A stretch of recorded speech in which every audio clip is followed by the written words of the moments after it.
on key policy questions that will define the direction for our communities on a range of issues, from immigration to economic justice to environmental issues, to trade, to many policies that have impacted our communities for so many years. So I have the great honor to introduce to you someone that has inspired the entire country, that has inspired me, all of you in this room, and is offering real leadership for our country. Please help me introduce the next President of the United States, Bernie Sanders.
Congressman Raul Grijalva from Arizona. I think all of you know that Raul has been, throughout his political life, one of the leaders in the Congress in the fight for immigrant justice, in the fight for racial justice, in the fight for economic justice, and social justice. So, Raul, thank you so much for what you have done for us.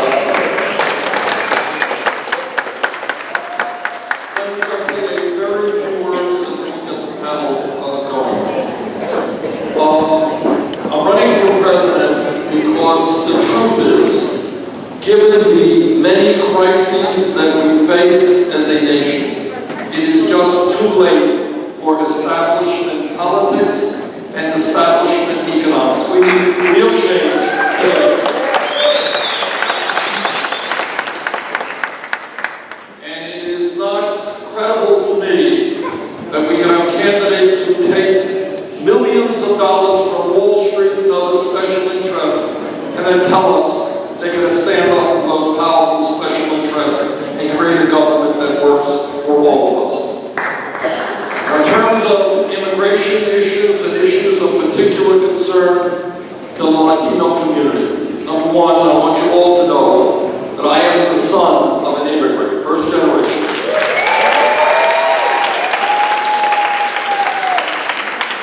My father came from Poland at the age of 17 to escape poverty.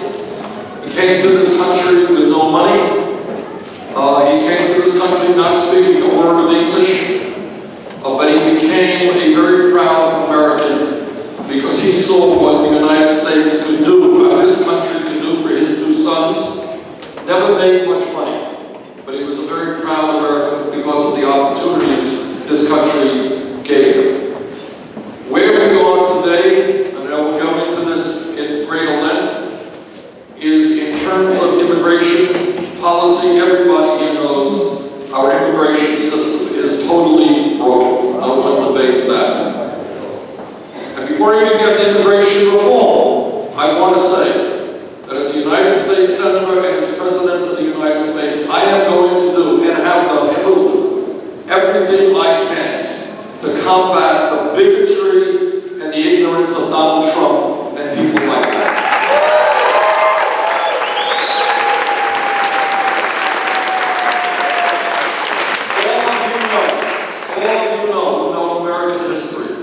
The struggle that this country has gone through for hundreds of years to fight against discrimination. We had to deal with slavery. We We had to deal with the terrible deeds that we did to the Native American people, the prejudice against Latinos, against Italians, against Irish, against Jews. And we had hoped, especially after electing the first African-American president in our history, that the blatant bigotry that we're seeing today was behind us. But apparently it is not.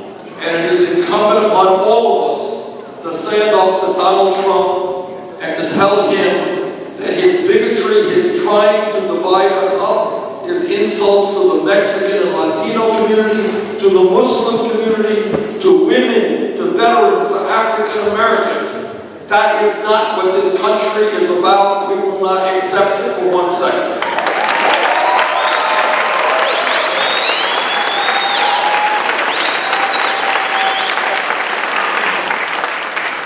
Secondly, everybody here knows we have 11 million undocumented people in this country. And what many of us know, not everybody knows, is that many of those people who are out working today are being exploited. I know we're going to get into that issue in a little bit of length. But there are people in California today, undocumented people, who are being cheated of their wages, they're being underpaid, they're being overworked, and we know that they cannot stand up for their rights because they are undocumented. And that is why, among many other reasons, together we will pass comprehensive immigration reform and a path toward citizenship.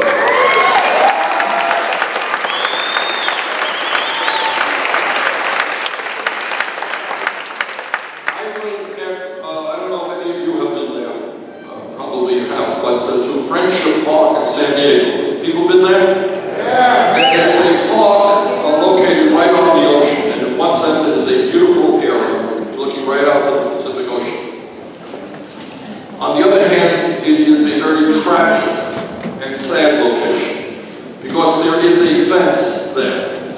And apparently, as I understand it, on weekends, they open up the fence and they allow people from both sides to come together. But the fence and the screening is so tight that people cannot embrace each other. The only physical contact that a husband and a wife or a mother and a child can have is literally by sticking their pinky through a very tight screen. And how tragic is that? To see husbands on one side and wives on the other side, moms on one side and children on the other side. The function of real immigration reform must be to unite families, not divide families.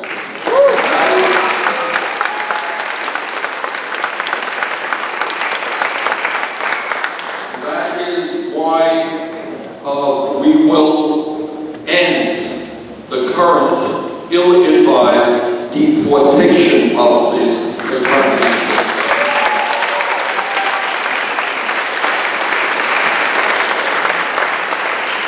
And if Congress does not do what the American people want them to do, I'm not saying everybody does, but the majority of the American people want real immigration reform. If Congress does not do that, then I will use all of the powers of the presidency through executive orders to do the best that I can do.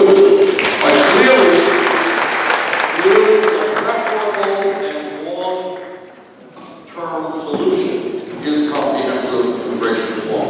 Last point. Latino community is by and large a working class community.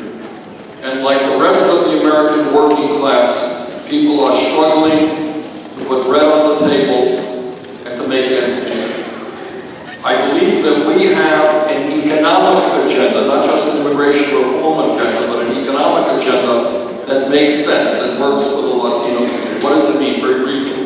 It means that if you work 40 hours a week, you should not be living in poverty. We raise the minimum wage to $15 an hour.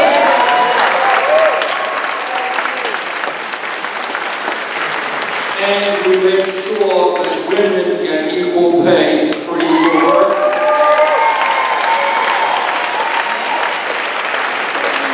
That we create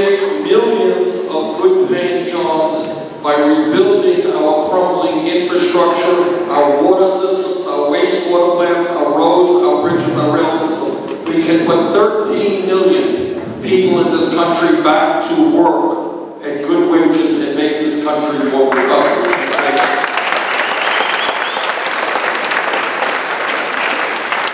The United States is the only major country on earth that does not guarantee health care to all people as a right. I live 50 miles away from the Canadian border in Burlington, Vermont. All the people in California have health care as a right. If elected president, we're going to fight for a Medicare for all health care system which guarantees health care to all people.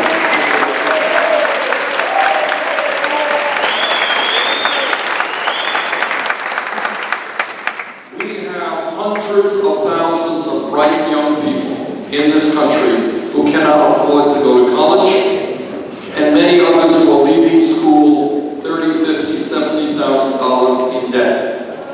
In the year 2016, when we talk about public education, we should understand that that must mean making public colleges and universities tuition free.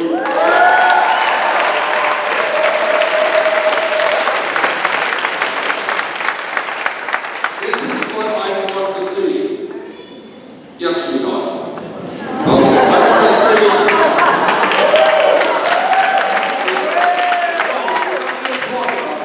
want to see the children of California, Vermont, and America. I want to see those kids who study hard and do well in school. I want to see those children know that if they study hard, they will be able to get a college education regardless of the income of their parents.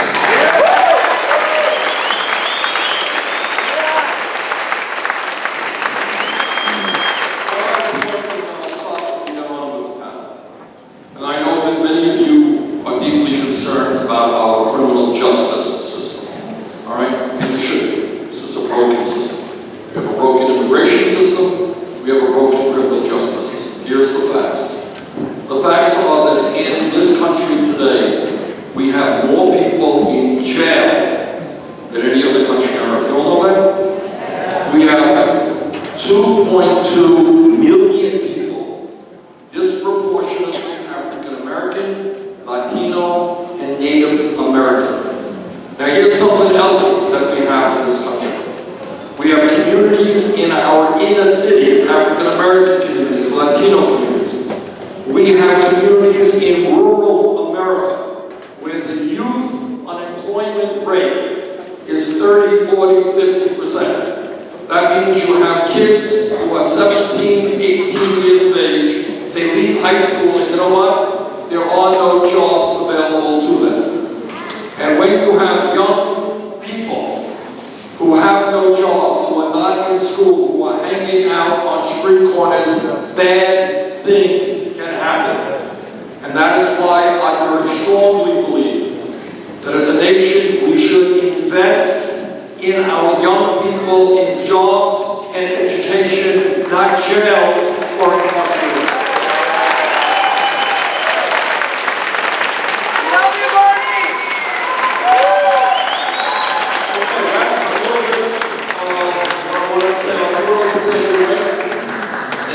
Thank you, Senator. And before we get started with the first panelist, I want to recognize one of the very first elected officials that came out in support of Senator Sanders' candidacy, and that's Council Member Gil Cedillo. If you could please stand.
that are spoken in the Mexican Republic, 16 are spoken in our state.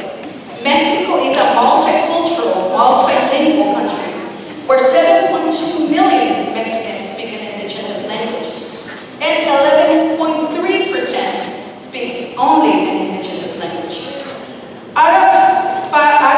One out of five Mexicans is indigenous, according to the Mexican Human Rights Commission. I come from a sacred place where now very few people live. It's a ghost town, because most of us are here in Los Angeles. Indigenous communities are rich in culture and natural resources. However, every day we are forced to leave to the U.S. due to U.S. agricultural dumpings, military aid, and the drugs on wars on the drugs. And our lands are being taken by transnational companies, many of them U.S. owned. When we stand up for our land and human rights, we're threatened by with death by the Mexican police and army, as we saw the 43 missing students in Guerrero, in Ayotzinapa, who were mostly indigenous. Many members of the Mexican army and police are trained in the Western Hemisphere Institute for Security Cooperation, not to wage a war against drugs, but to wage a war against indigenous communities in three of the most indigenous states, Oaxaca, Chiapas, and Guerrero. Many of us are forced to have starvation salary working for U.S. companies in Mexico. We go from being landowners to becoming low-wage workers. That is the reason why we come to the U.S. It's the economic policies. In the U.S., we are in the same condition. We make more than 20% of the agricultural labor force in California. We face discrimination, structural racism, and labor exploitation, along with racism from our other Mexican brothers and sisters. We have integrated to the U.S. culture. In this audience, you will find Oaxacans that have graduated from Berkeley, Harvard, Stanford, UCLA. Not only degrees, but also with masters and PhDs. We contribute economically and culture to the social fabric of the United States. We are proud to call ourselves American because we are the original owners of the American continent.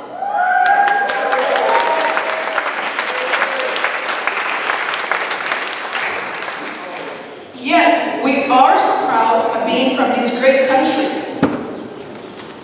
We also have the right to be treated equally while being different. For this reason, I ask you, what will you and your team do to build a broad, inclusive coalition that acknowledges our diverse community and create policies that recognize indigenous people's right to stay home and making immigration voluntary instead of a forced necessity? Will you ensure that we renegotiate NAFTA so it no longer leads to poverty and displacement in our communities in Oaxaca?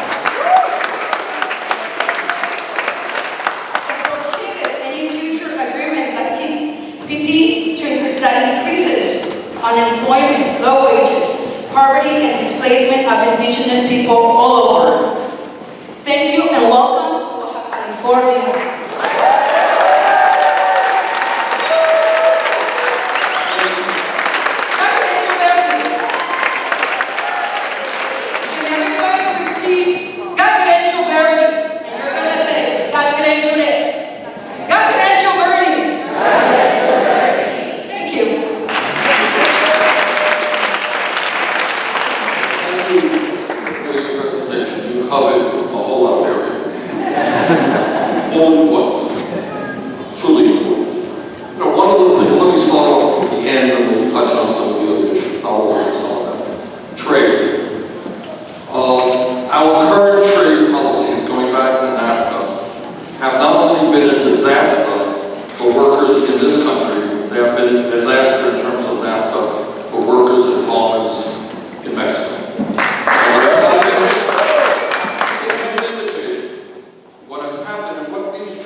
This is what he said before he got a $400 million retirement package.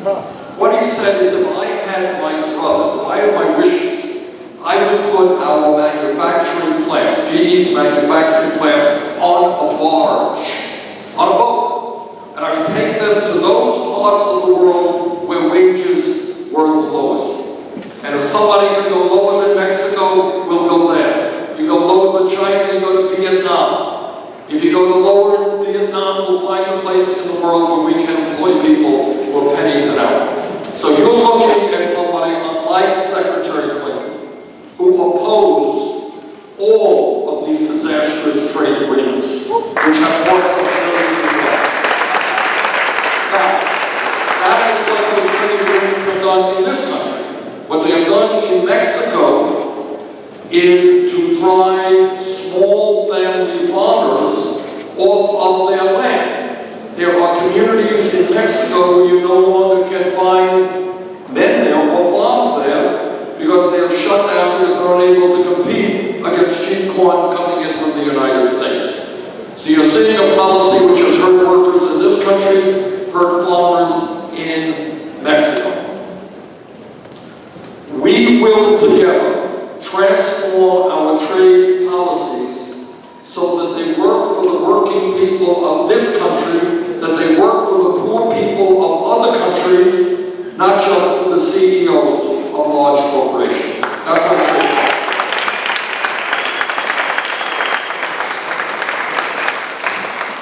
You know, as I go around the country, I've learned a lot because I have met with many people from diverse backgrounds. Point number one, we should be incredibly proud of the fact that in this country, unlike many other countries, we have folks from hundreds of countries in every continent on earth coming to the United States of America. Donald Trump does not understand it, but our diversity is our strength.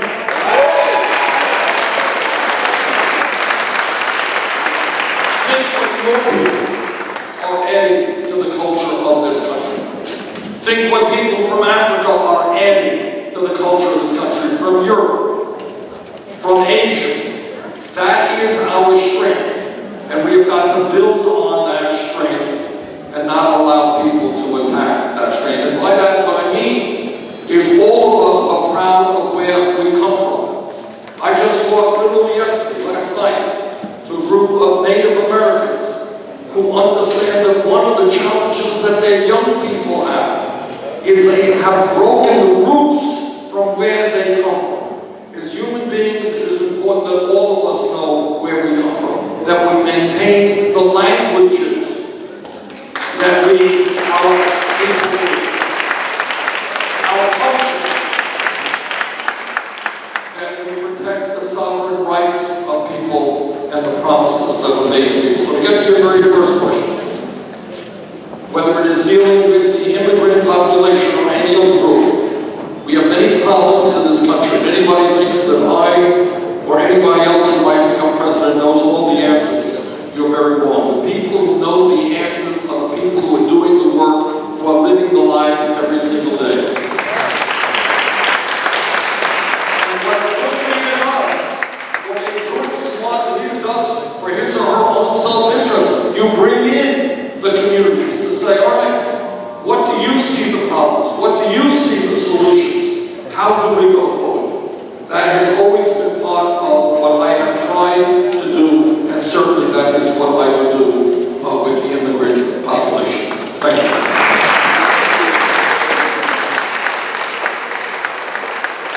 Our next presenter is a mother. She's undocumented, and she's fighting for immigrant rights for undocumented families for a very long time. Please help me introduce Betty.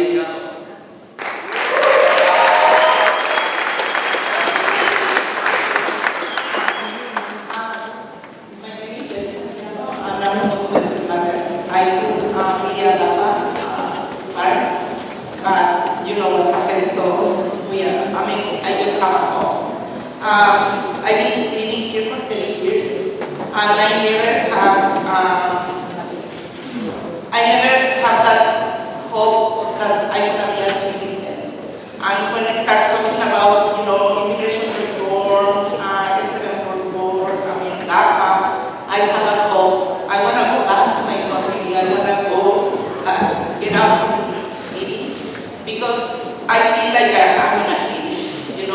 pass San Diego because it's a checkpoint. I couldn't afford it. I can go Arizona because it's another checkpoint. It's a lot of checkpoints. I need to travel. And I feel like every day when I get off from my home, I don't know if I'm gonna go back. I mean, before I was okay, I was working, I was fine, but after all these hopes, all this, that Obama promised us, right? And he just deporting our families. He's separating our families. He's tearing our families apart. And when I see all these things, make me think what's going to happen. I'm so afraid. I mean, I have to come every day and talk to people and pretend that I'm strong. And I'm not strong. I'm afraid. I'm really afraid to be deported at this time. After 30 years, I've been living in this country more time than I've been living in my country. So I feel American. I feel that I deserve to be here. And I work and I do a lot of things that I think I deserve something. But the reality is like that. I don't have nothing, right? I don't have home, I don't have nothing. So I'm really afraid to be separated. I have a mom that is from Tijuana. I mean, it's in Tijuana right now. Dreamers Mamas Tijuana is Yolanda Barona. This lady called me once and she was deported. She asked me, "Betty, what are you going to do? Tell me to cross the desert." And if you told me to cross, I'm going to cross the desert. And if I die, I'm prepared to die to be separated from my family. And I was like, no, you don't have to do that. I feel like a mom. I feel like I was her. So I keep talking to her, and now they are happy. And they are trying to come back to this country. So I feel like what's going to happen for all these people? What's going to happen? And my question is, what you going to do to family reunification, to family separation, to stop all the protections? I mean, that's my question. It's my concern. What's going to happen with us? Well, first of all,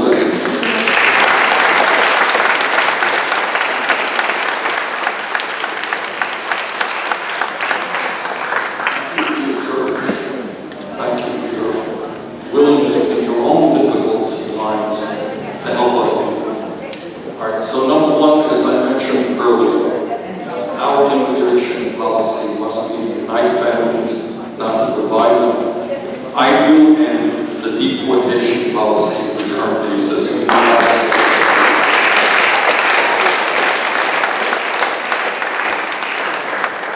I was in Phoenix, Arizona, a number of months ago. Raul was there as well. And I will never forget, sometimes you see things. We met with about a half a dozen teenage kids, Latino young ladies. Tears were coming down their cheeks because they expressed the same fear that Betty just expressed. That on any given day they could be separated from their mother or their father. And they lived in fear. Right? So number one, we will end the current deportation policies.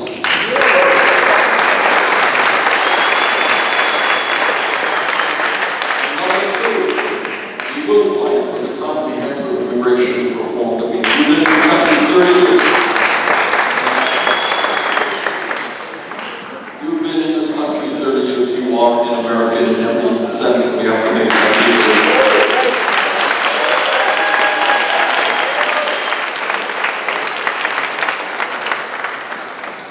And if Raul's colleagues, Republicans in the House, refuse to do the right thing, we will look at all of our legal options in terms of expanding immigration rights through the executive powers that the President has. So that's what we will do. Thank you very much.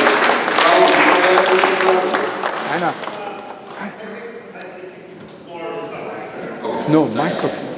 Okay. And our final presenter Get ready for the is a representative of a daily labor network that organizes immigrant workers all throughout Southern California. Has been doing this for a very long time. He's a well-recognized leader all across the country. Please allow me to introduce Pablo Amaral.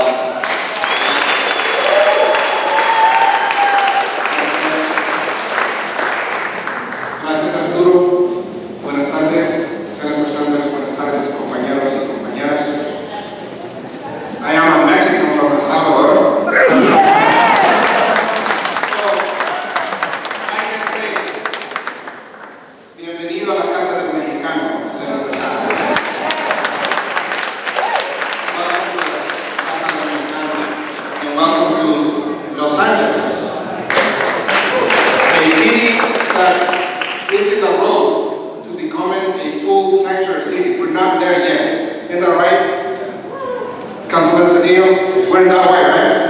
Even if Donald Trump doesn't like it, we are going to become a full sanctuary city.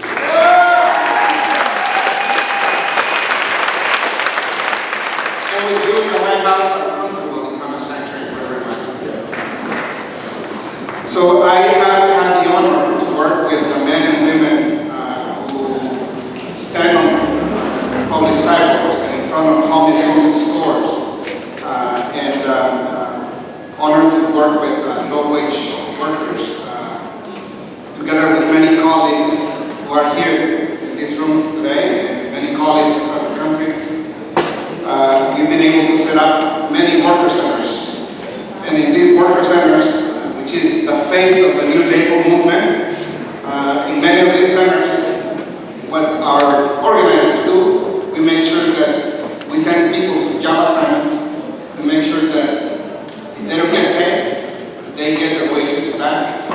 But if they're injured at the workplace, at least there is a basic remedy for those circumstances. But it's definitely not enough. We connect, my organization connects 70 of these worker centers. So we make sure that, at least in these centers, that the rights of workers are respected. And not just the rights of workers, but their immigrant rights as well. Before being immigrant, people are workers, and the rights of workers don't end at the U.S. and Mexico border. So, as we fight to improve wages and working conditions, and thank you for being one of the champions for the 5 for 15.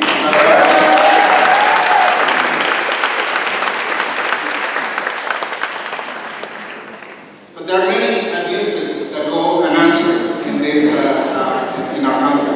Every day, millions of dollars are stolen from workers. And somehow, our country has made a decision.